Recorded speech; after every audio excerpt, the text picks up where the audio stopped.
প্রিয় বন্ধুরা, এটা হলো একটা মাত্র রাস্তা, দেন্নাকুড়ি রাস্তা, পিছনে হলো দেন্নাকুড়ি ঘাট।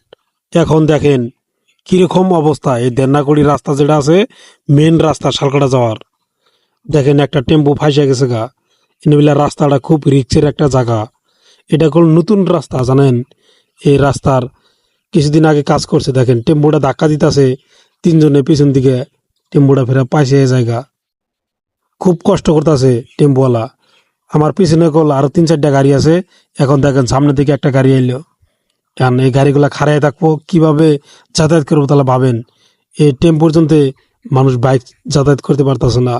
রাস্তাটার অবস্থা দেখেন, টেম্পোরে তো ঠেকা যাওয়ার। দেখেন এই যে মানুষগুলো যে খাড়াই রয়েছে এই সাইডে, রাস্তাটা দেখেন। কি বলবো ভাই, এটা করলো রিপেয়ারিং এর যদি কাজ করে তাহলে রাস্তাটা চকচকা হয়। করবো না কাজ জানেন, একটা রিপেয়ারিং এর কাজ করল 3 বছর থাকে আমি যেটা শুনলাম। কিন্তু এই নেবিলা কাজটা করার না কেন, এটা আমি বুঝতে পারি না। দেখেন একজনে ধাক্কা দিলে পরে এই টেম্পুটা অবশেষে উড়ে গেল। এখন রাস্তাটা ক্লিয়ার হলেও দেখেন এখন টেম্পুটা আইতাছে, আমরা পরে আগে বললাম।